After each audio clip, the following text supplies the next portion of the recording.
And I'm Vanessa. I'm Travis. And we are late to the party, and happy 4th of July. Happy 4th of July. Unless you're a Patreon, and then you get it a couple days earlier. But for the rest of you, happy 4th of July for those that actually recognize or celebrate the holiday, which is an American thing for us. And for us, we have plenty of films in the 4th of July date, I guess, the holiday spirit of 4th of July, blowing up our buildings by aliens, but we've done that already. Men in Black, we did that too. So Travis, what do you have specially in store for us for 4th of July? Well, this is a movie that I find dear to my heart. Near and dear to your heart. No, just dear, not near. Not at all. This movie was released June 30th of 2000. So not 4th of July, but pretty close. Had a budget of $110 million. Box office $215.3 million. Sure. Directed by Roland Emmerich. Okay. Stars Mel Gibson, Heath Ledger, Jason Isaac, Tom Wilkinson, and Adam Baldwin. I didn't even know Roland Emmerich directed The Patriot. Oh, yes, it's The Patriot. Trivia. Let's go ahead and just watch this trailer, and sure. some stuff we'll talk about later. We met Jason Isaacs and talked about The Patriot. Hello? My lord? That my sins would return to visit me. And the cost is more than I can bear. A past he wanted to forget. Oh, good old movie guy. I have no desire movie guy? In a world. Oh, in a world. I do not wish to leave them fatherless. And then they kill Ephraim. A family threatened by war.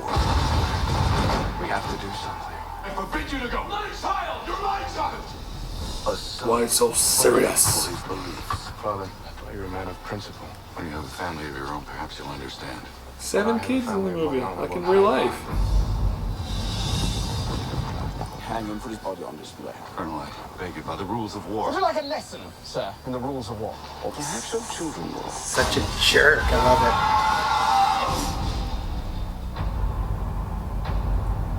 it. Slow down, everyone. For dramatic. When war's over, I'm going to kill you. Why wait? I'll come back. It's like that Michael Bay type Jerry Bruckheimer music. Right, not the music that also this movie. Surprised it's not rock and roll. Such a good scene too. Where they're going to strike. The ghost. Where'd you learn all Ooh, that? fireworks. Shooting, fighting. How many were there? Maybe one. One man. Sounds more like a ghost than a man. That he was. Ghost, bring him to me. Tom How many men does Wilkinson. Cornwallis have under his command? 12,000 redcoats. Big. I'm here to enlist every man who will Like a go dog. with us. This is not the conduct of a gentleman. I'll take that as a compliment. And one very cheeky fellow.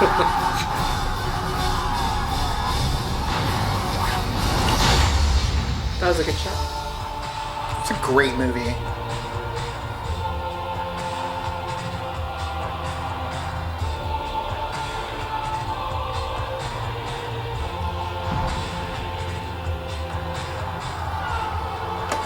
Hyped. I remember the theater was hyped. And that final battle. I thought this movie came out like in the late 90s, but dang, 2000? Okay. I love the music in that scene too. We're all running past him. The Patriot. The Australian Patriot. So, yeah, I remember watching this movie in theaters opening weekend.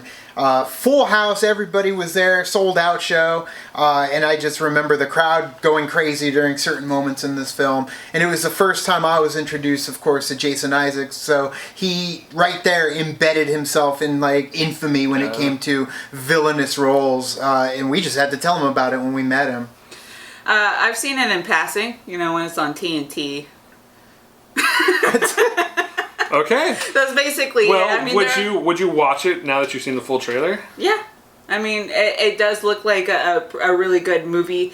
To the point, too, like, even when we were talking about Jason Isaacs before, I was in the kitchen I was doing something and I wasn't paying attention to what was on screen, and all I heard was, "My lord?" That's all I heard, and I was like, is that Jason Isaacs? And I looked up, I was like, oh, that is Jason Isaacs. Yeah, you could just tell him for the "my lord" line that he does give in this one to Tom Wilkinson, and then of course he gives it to Voldemort himself. And yeah, did not realize that John Williams did the score for this one. It was nominated for an Academy Award. Okay. Yeah, Donald Arnold, actually, who's worked with Emmerich before and a lot of Stargate, Independence Day, who did the music. John Arnold? I think it's John Arnold. David Arnold. David Arnold? David Arnold. I don't remember. But anyways, he's worked with Emmerich before, and he actually made a demo for this movie. Sure. And they decided, well, we'll go with John Williams because there's music there. And that soured their relationship, so they haven't worked together since. Really? I bet, though, because if you're somebody who's like, yeah, I have a sample here, and he's like, I'm going to go with someone else, sorry. And it's like... Yeah, but you got to go with who knows what you're looking for in the movie. I mean, it's very true, but at the same time, it's like he was... I think it's more so on the composer, because he was in his mindset already saying like, oh yeah, we're gonna work together, right? And then Roland was like, no, I have something else in mind, this is what I want to do. But at the same time, it's John Williams, and if you can get John Williams to score your film, yeah, like even as the composer who's getting passed over for John Williams, you say, oh well, yeah, that makes sense. Well, of course. especially for like an American type of movie, when you think of American type of music, I think of John Williams. Right. I mean, he did the Olympics in 2004, the Winter Olympics, and it's just epic music, epic American music. Right. Well, it's out of this worldly, but he can define it to specific tones that these films are trying to convey. To be honest, when looking at this movie too, I didn't know that John Williams did the music. I would have thought maybe James Horner would have done the music. Yeah, it does make sense. Glory. Right. So there's that music too. And it does have that memorable factor as well. Like I said to Travis, that scene where he's there on his knees and everything kind of slows down and you hear that music. It's haunting. Like there's a lot of the scores out there for these war films that do stick with you after a while. Hans Zimmer's great at doing it. James Horner's fantastic. John Williams is another one. So being able to give us that Patriot score, and I didn't even really realize it was John Williams or Roland Emmerich. That shows how much I know about the Patriot, but I know I like the movie. I know it was the first time seeing like Heath Ledger in something outside of 10 Things I Hate About You for me. Yeah. And that showed like his acting prowess up against Mel Gibson, who already at that time, was a hell of an action star. It did end up giving me like that excitement to watch it whenever it comes on that I typically get with films like Glory, Tombstone, or any of those amazing, at time sagas, the time period pieces. I remember when this movie came out, it was like a month after The Gladiator came out. Sure. So everyone talked about how much they love Gladiator and how much they did this.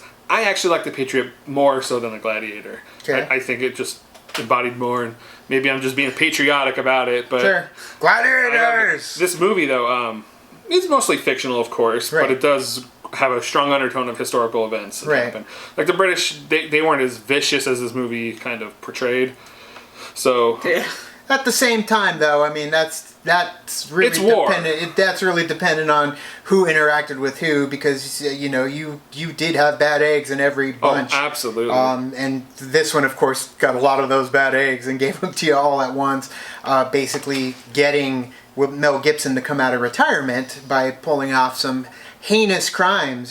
So yeah. Well, Mel Gibson's character Benjamin Martin was actually comprised of 4 actual American Revolutionary War people: Andrew Pickens, Francis Maroon, Daniel Morgan, and Thomas Sumter. Okay. I have no idea who they are, but they're real individuals that made up this character. Adam Baldwin was in it too. I love Adam Baldwin. Jumped ship. That was like the first time I British. really noticed. No, lie. Second time I knew who Adam Baldwin was. First one was Independence Day. Right, yeah, because he's at Area 51. This is kind glass of guarding. bulletproof. No, sir.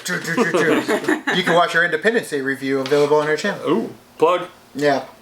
What's interesting about when this movie came out, there was a gentleman who worked for Sony who really kind of pushed it and made all these claims that this is the greatest movie ever made, wrote a big article, and then Sony hired people to push push it, saying it's really good. You got to go see it. People who work for Sony, and that caused controversy. Well, of course. Yeah, because it was like the first time it kind Shills. of came through that are these real people telling the truth or are they not? So on August 3rd of 2005, Sony made an out-of-court settlement with this huge Firm. settlement Sure. to refund $5 to each dismayed customer who was saw this movie under false pretenses. That was a real thing. Crazy. Real thing. Crazy. I saw it because it looked badass. 'Cause I looked saw good. this trailer and it looked cool. Like, it definitely had it checked all the boxes. And the funny thing is this story isn't a happy story. Everything is absolutely everything goes wrong for everybody in this film, with the exception of maybe a few characters. But yeah, no, it gets worse for Mel Gibson before it gets better. Even that though, right? The characters are built up and they go through change. All of the characters do. Right. No, the $5 is at the rate that I was going for a ticket back then. $5, Buster. Prorated. But either way, did you guys watch The Patriot? Have you ever seen The Patriot? Let us know down in the comments below. What's your favorite epic time period piece war film? Tell us down there. You can also like and subscribe. And do the thing on our Facebook, Twitter, Tumblr, Instagram, Stardust. All the social networking. Jin joins, you know where they are. Taking the party, fuel the party, keep the party going on our Patreon. Guess us where we need to go. Travis, thank you so much. Thank you, and happy 4th of July. Bye.